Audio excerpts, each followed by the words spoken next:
Joining us now live at the table, along with Trygve Olson, senior advisor to the Lincoln Project. Let's go up one notch, as Emerald Lagasse said. Let's kick it up a notch.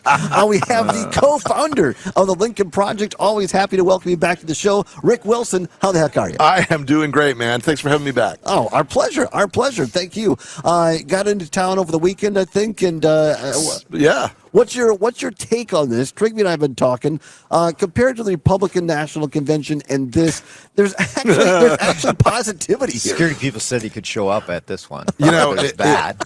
Well, yeah, there is that. I mean, I don't know if I would have been able to survive the other one, but I'd have look, kept you safer. This is the vibe shift everyone talks about. It's real. It's actually happening. Yeah. There is a mood here that I've never seen in the Democratic Party in my career, in my lifetime. Not even, and weirdly, not even during Obama. Mm-hmm. There was something much more about him. And with Harris, it feels like it's more external. It feels like it's more about the whole party. And there's a sense of optimism and uplift. And I think there's another thing emerging here, and Trig and I have talked about this a little bit. There's an economic question that Trump has always sort of presumed he would have the strong argument on the economy. Yeah. But now she's talking to these middle class and even to non-college educated voters and saying, we're going to do a $6,000 child tax credit. We're going to do a $25,000 home purchase, first-time home buyer credit. We're going to do a $4,000 a year child tax deduction. And all of a sudden, a lot of people, it doesn't sound like the old Democratic Party where they'd be like, well, read page 697 of our economic plan and you'll discover the benefits to you. Our 5-year economic plan, actually, Rick. Yeah, right. Old habits die hard for guys like you and I, but yeah. Exactly. Right. But I mean, it feels more real and tangible and like there's an actual deliverable here. And so that sense is starting to break through. We've seen some polling that those messages are really punching through, with including under 40 non-college white guys. Mm-hmm. And if Trump loses 10% of those guys, it's going to be a Mondale blowout. It's going to be a bloodbath politically. If that audience, if non-college white men start breaking off of Trump, as we've seen a lot of fractures in the Trump coalition, it's a bad day. Right. You know what's dangerous, Todd? What's that? So Rick's son Andrew works for me on data projects. Yep. When I start hearing Rick channeling data that's coming from Andrew, that's scary.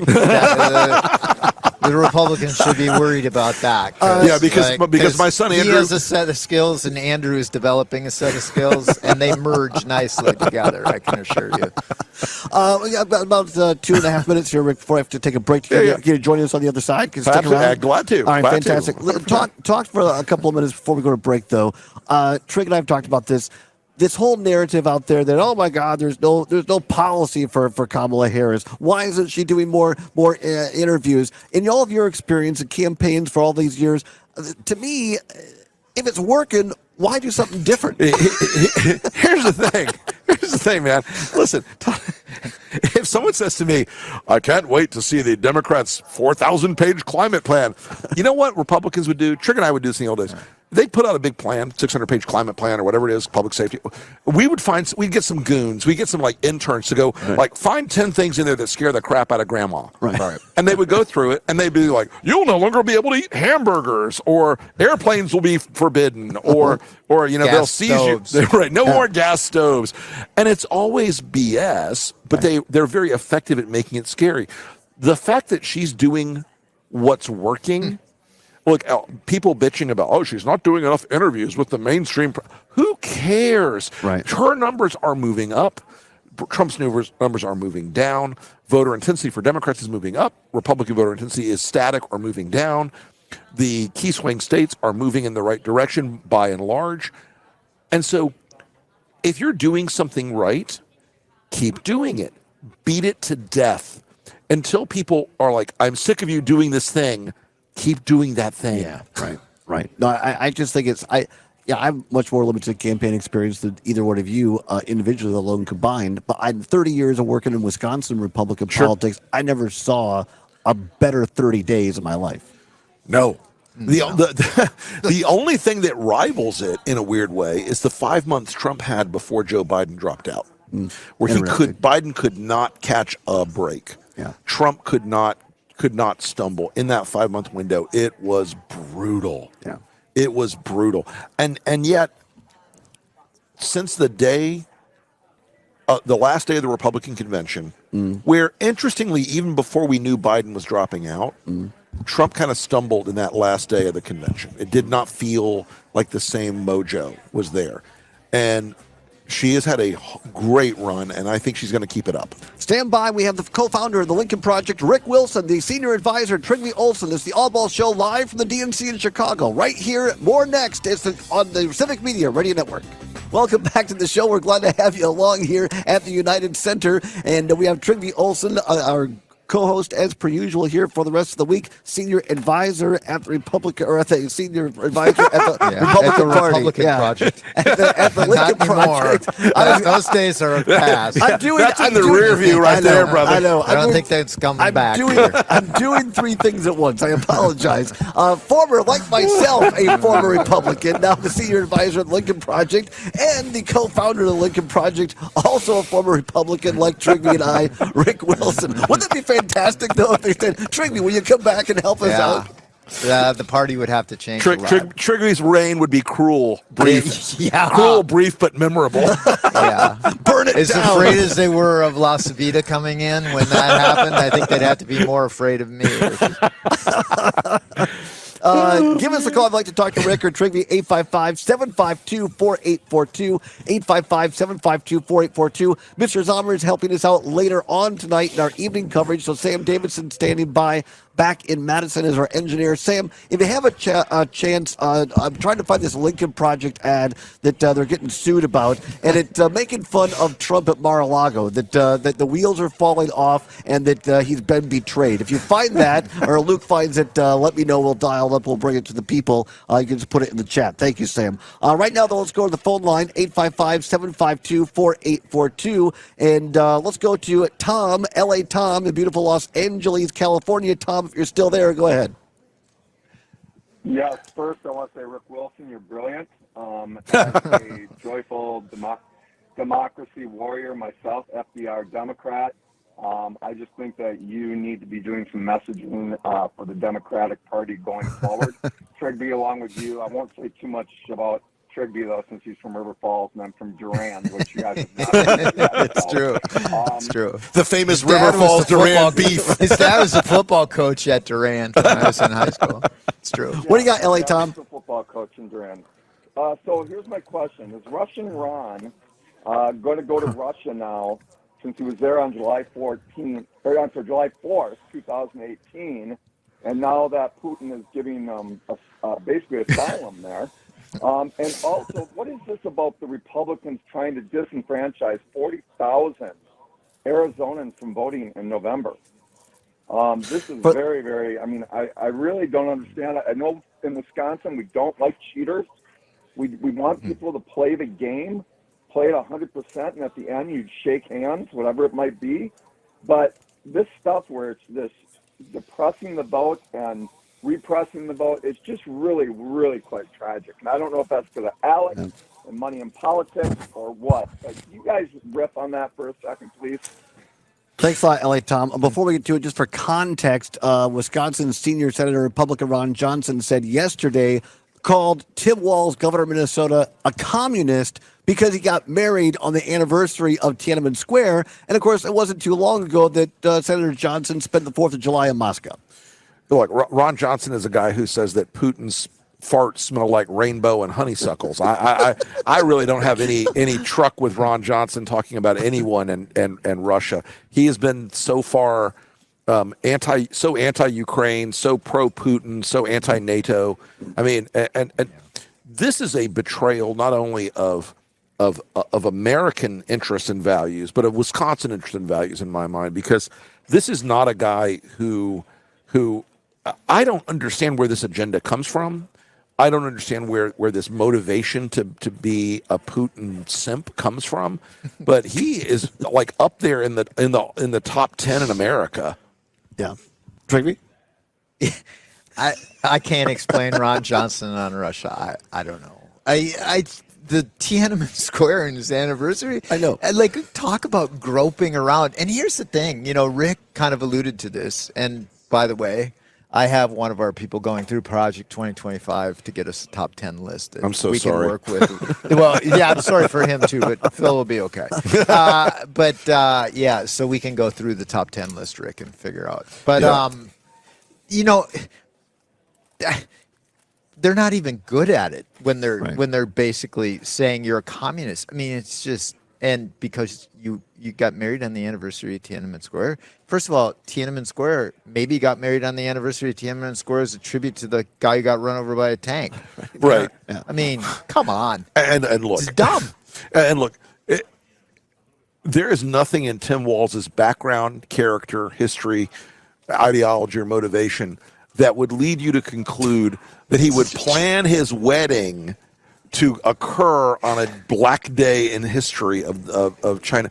I mean, if the argument is he planned it for the anniversary of Tiananmen Square, that's a day the Chinese government hates to even acknowledge exists. Right. I mean, their logic and their argument here, but look, it's because they have nothing else in their tiny little brains.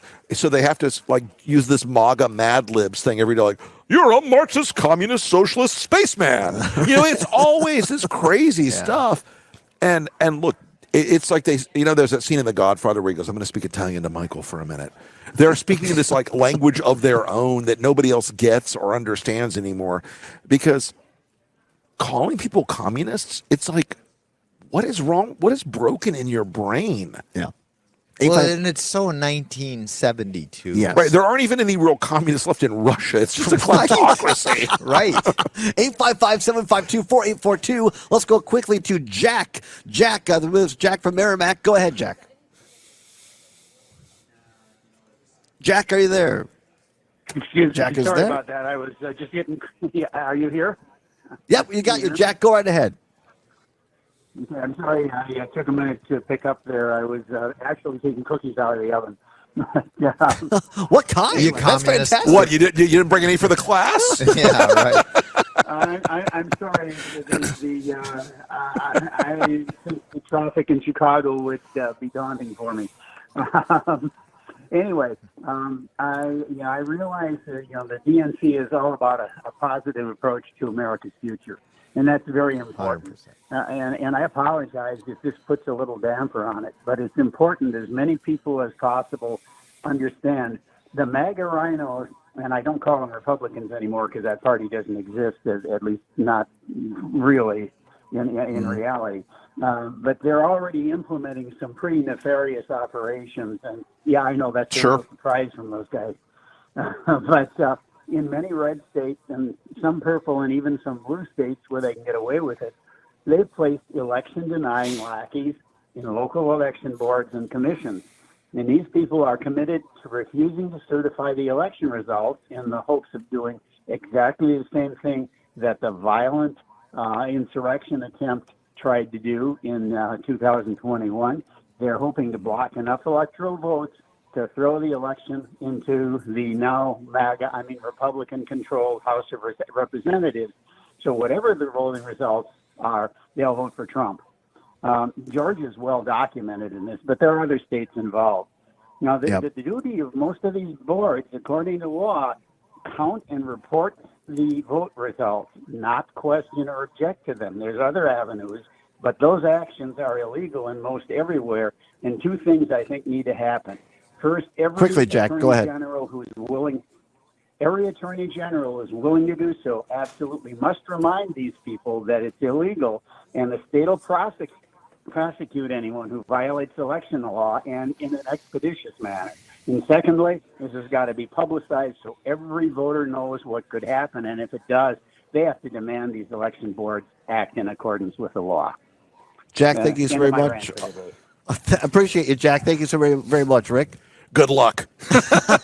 Look, the Republicans are, Trump is now pre-gaming the election will be stolen. I need you in the states to make sure that I get the 11,000 votes I need. All of it is a preview. It's a pregame warm-up for Republican elections boards at the county and state levels across this country to try to put their thumb on the scale for Trump, which is why at the Lincoln Project, our goal is not to beat Trump. Our goal is to beat Trump like a rented mule. Our goal is to beat Trump so bad that his bruises have bruises. Our goal is to beat Trump so bad that even these crazy Republican lawyers he's hiring by the score are going to go out and say, Donald, with tears in their eyes, Mr. Trump, Mr. Trump, you can't win. And so, they will throw this country into chaos again. And if they don't win on that front, they may resort to violence again. And so, Trig and I have talked about this a lot. The extremism that has emerged inside the Trump world was manifested on January 6th, and there have been 2 attacks on the Capitol in our history that were planned. One of which was successful. On 9/11, they wanted to crash a jet into the Capitol, and on January 6th, Trump wanted to send a mob into the Capitol. And the British. Well, yeah, in our time. And I'm not that old. I'm not that old. I'm not. Speaking of attorneys, I want to play this, and Sam Davidson doing a great job back at the World Headquarters in Madison. Lincoln Project known for their fantastic ads. We got the guy here who is the brains behind this, Rick Wilson. I want to play you this ad now that's gotten under Trumpster's skin down there at Mar-a-Lago. They put this together, Rick, and you ran it on the Fox News around Mar-a-Lago, correct? We ran Fox News, and of course we also have all the phone numbers of all the Trump people, so it goes to their phones digitally as well. So they're getting our ads whether they want them or not. Here is the ad that's raised the ire down at Mar-a-Lago. The Donald Trump for President campaign hit a bunch of people this afternoon with cease and desist letters because our ads were too mean for little Donald. Again, Donald? Poor little baby Donald got very upset because our ads were mean to him. This is the 3rd time you've threatened to sue the Lincoln Project. They should call it the Losers Project. This time it's because we told you the truth about how your campaign was failing, broken, and dead in the water. Wrong that you have the race sewn up. It's sad, Donald. We told you Chris and Susie made a mistake when they bragged that Biden would stay in the race. It's embarrassing, Donald. Your whole campaign is a hot mess. You're terrible on camera these days. You just look old, tired, and fucking crazy. The late great Hannibal Lecter. America's just done with you, Donald. And with the political team you have, there's nothing you can do but lose, lose, lose. It's not fair. So that ticked him off. Well, that was actually the follow-up. That was the follow-up. That's not actually the one that. The actual ad that's getting him sued is another one. You can see about how worried describe we are. Describe it for people. You can see Trig and I are like racked with terror. These guys sue us. And to our friend George Conway this morning, shout out for volunteering to pro bono conduct the discovery if Trump does sue us. We'll probably give a shout out to Susie and Chris. We should give a shout out to Susie and Chris for adding money to put ads up in. They really have. I mean, their attack on us has helped us fund additional attack ads against Donald Trump in Wisconsin and Michigan. And you know what? They can keep it up all they want. Here's the thing. He's threatened to do this 3 times.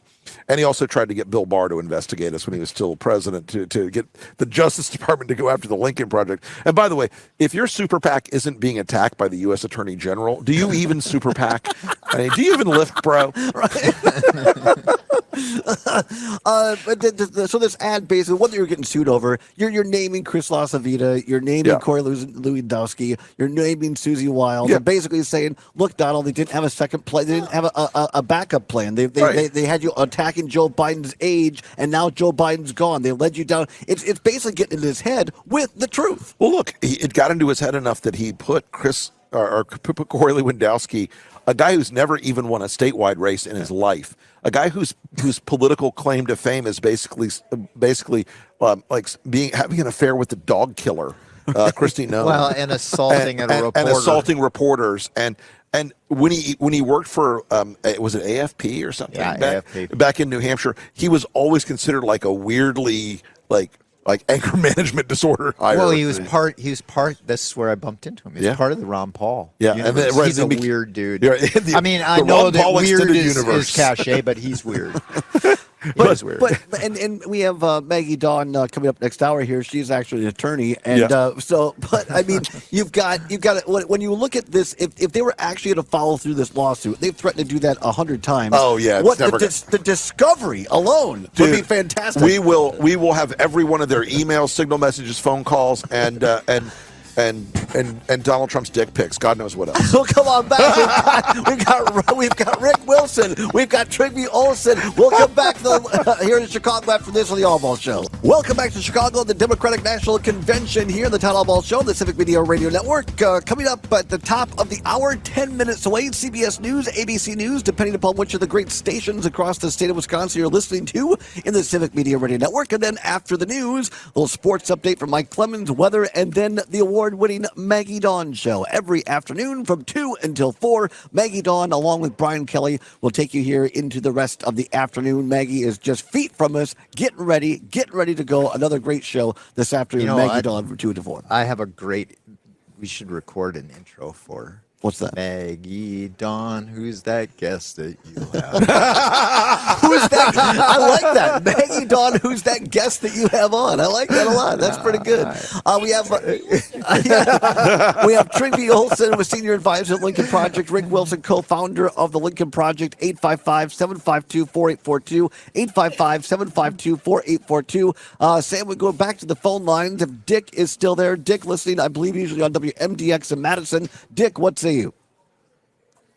Yeah, it's laughable about Walz, with that date. But had you heard that he binge ate a bag of Doritos at the reception? Dear God, it's a war crime. I know. Right.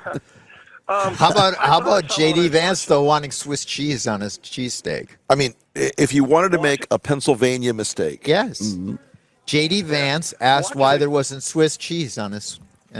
Sorry, that's like declaring a land war in Asia as a political mistake. What do you got, Dick? But, watching that last night, the first night of it, my oldest daughter was here with the granddaughters 2 weeks ago from Kansas City, and I thought, when we were thinking of a place to go have a quick bite to eat, and I watched that thing last night, and I saw something like, I would suggest Old Country Buffet, or maybe the Cracker Barrel as opposed to Chick-fil-A or Chipotle. Now, what do you think is going to go over with the kids? The Cracker Barrel, and Cracker, by the way, goes real good with Trump, doesn't it? And old does too, actually. Yeah. Thanks, Dick. And it is Trump's time in the barrel. Right. Thanks, Dick. Always appreciate the call. Guys, what about that? We've talked about this a little bit, but again, this generational change here. There is just excitement for Kamala Harris. There's excitement for Tim Walz because they're reaching. I mean, they're not weird. Right. And maybe that's part of it. But I still think one of the best things I've heard in the last week was Tim Walz going to this high school football practice and just talking to kids because he's a coach. You don't have to. It doesn't take a very big imagination to see why the guy went from no wins to a state championship in 3 years, because he relates to people, Rick. You know what it is? Tim Walz speaks one of the universal languages of America. It's team sports. Mm-hmm. Yeah. Okay. Donald Trump has never played a team sport in his life. No. And doesn't get it. He doesn't get that it's. He doesn't get that. When he thinks about team sports, he thinks of like one superstar on a team. He doesn't think about the team. And Walz gets that at a really fundamental level, at a really profound level, like way down in his DNA. Yeah. And I don't know if I may have gotten this from somebody else, but I was thinking about it this morning when I woke up. I was like, Tim Walz is your dad or your uncle if he doesn't watch Fox. Right. Yeah. And that's why people like the guy. Yeah. He is likable. Yeah. I mean, and look, J.D. Vance is the weirdest. And I know we're going to say weird a lot about J.D. Vance because it's just so true. But there's no defending the level of weird disconnectedness of J.D. Vance. Right. And Walz feels like a guy you'd see him in Menards. You'd see him you'd see him at the lumber yard. Costco. We've got a cut. We don't have it right here right now, but we played a cut where he was Walz interviewed as governor, and this local reporter says, "Tell us the last normal thing that you did, Governor." And he stopped for a second, and he said, "I bought an air filter at Menards." There you go. Right. Really? I mean, there seriously. You go. I mean, look, he is a normal guy, and I think that is something that if you want to look at the campaign judgment of Vice President Harris and her team so far, that is one of the smartest possible 100%. moves that she could have made. Look, Josh Shapiro was going to be he would have been a fine choice in a lot of ways. He's very good on his feet. He's very smooth. He's smart. He's had a good record. But Walz comes across, he is so hard to parody in the right-wing format of, he's a communist Antifa Soros liberal. I mean, at no point can you frame Tim Walz with that stuff. You just can't do it. And you get the bonus that he has geographical appeal, and that there's 400,000 Wisconsinites who get their news from Minnesota stations. Everybody, like in Eau Claire lacrosse and lacrosse, places. I mean, Todd and I, Sure. Well, you and I talk about it too, but because it's where we target. Rick Wilson, nobody knows this stuff better than you. Nobody understands how to read these things better than you. We've got about 2 minutes left. I'm going to let you go. If you want to talk, there was a great story, a raw story. You were talking about Trump's, how he got to this utter contempt for veterans. You can talk about that. Or just break this down. What is this race? Harris versus Trump. What does this come down to? Look, this race comes down to a vision for the country that is either optimism and growth and success, or authoritarianism, darkness, deportations, and a acceleration of the insanity that we saw for 4 years. Only this time it will be so much worse, so much darker, so much more violent, so much more oppressive. And it's really a question at the end of the day of America or Trump. Yeah.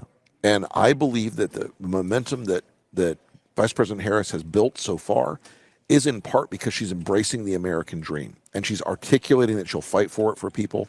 She's articulating that she believes in it and that she loves this country. As an ex-Republican, hearing Democrats at a Democratic convention chant USA, USA should scare the hell out of the Trump GOP. It should scare them to death.